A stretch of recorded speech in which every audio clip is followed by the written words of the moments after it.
আমার নাম সাবিল হামিদার পুতুল। আমি সোদপুর সরকারি বালিকা উচ্চ বিদ্যালয়ের ৮ম শ্রেণীর একজন ছাত্রী। আমার বয়স প্রায় ১৮ বছর। আমার বাবার নাম মোহাম্মদ আব্দুল জলিল হাওলাদার। তিনি একজন সাবেক মুক্তিযোদ্ধা জেলা কমান্ডার। আমার মার নাম মোসাম্মদ পলি আক্তার। তিনি কয়েকবার সোদপুর পৌরসভা নির্বাচনে পরাজিত হয়ে এখন অর্থনৈতিক মানসিকভাবে অসুস্থ। আমাদের এলাকার মরহুম আবুল হোসেন সর্দারের মেজো ছেলে পাভেল সর্দারের সাথে আমার গত সাড়ে তিন বছর যাবৎ সম্পর্ক। আমাদের এরকম যে সম্পর্কের কথা আমার বাবা এবং পরিবার সবাই জেনে যাওয়ার পরে আমাকে অনেক মারধর করা এবং আমাকে সবকিছু ভুলে যেতে বলে। তখন আমি পাভেলকে আমার সবকিছু জানাই এবং পাভেল আমাকে বলে যে এসব তুমি যা হচ্ছে সবকিছু দেখে দাও, তারপরে দেখো কি হয়। তারপর আমি শুনতে পারি যে আমাদের এলাকার একজন বয়স্ক প্রবাসীর সাথে আমার বিয়ে দেওয়া হবে। তারপরে আমি পাভেলের সাথে অনেক যোগাযোগ করার চেষ্টা করি, কিন্তু আমি ওকে কোথাও পাই না। তারপরে আমি জানতে পারি যে আমার বাবা ওকে প্রাণনাশের হুমকি দিয়েছে। তারপর আমি অনেক কষ্ট করে ওর সাথে যোগাযোগ করি। তারপর ওকে আমি বলি যে আমি তোমার সাথে চলে যেতে চাই। তারপর আমাকে বলে যে না, তুমি তোমার বাবা মার ইচ্ছা ওই ছেলের সাথে ঢাকা যেতে রাজি হও। তারপর ওই ছেলেকে বুঝিয়ে বলো যে তুমি এই বিয়েতে রাজি না। তারপরও যাক, করা দরকার করবা। তারপর আমি বলি যে না, তুমি যদি আমাকে বিয়ে না করো তাহলে আমি বেশি আত্মহত্যা করবো। তারপর আমাকে বলে ঠিক আছে।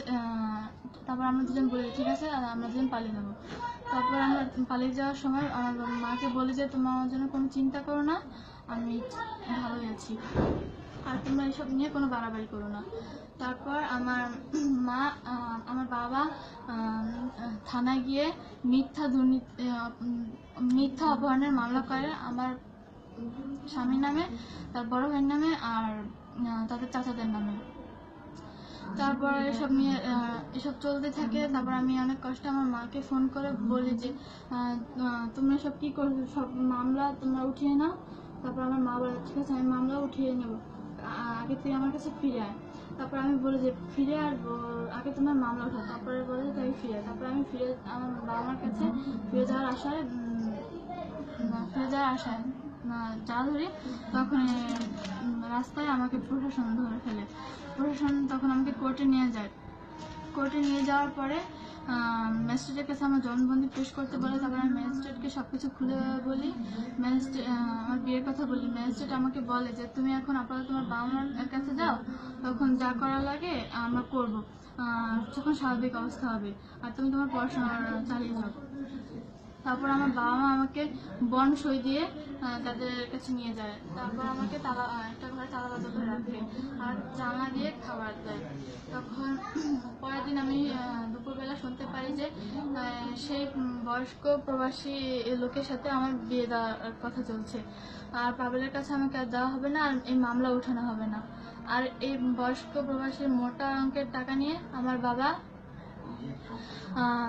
তার দুর্নীতি অভিযুক্ত মামলা চালাচ্ছেন। তারপর আমি অনেক কষ্ট করে পাভেলের সাথে যোগাযোগ করে পাভেলকে সব জানাই। পাভেল আমাকে বলে যে তুমি তোমার বাবা মার কথা ঢাকা যাও, ঢাকা যেয়ে ওই ছেলেকে বলো যে আমি বিবাহিত, আমি আপনাকে বিয়ে করতে পারবো না।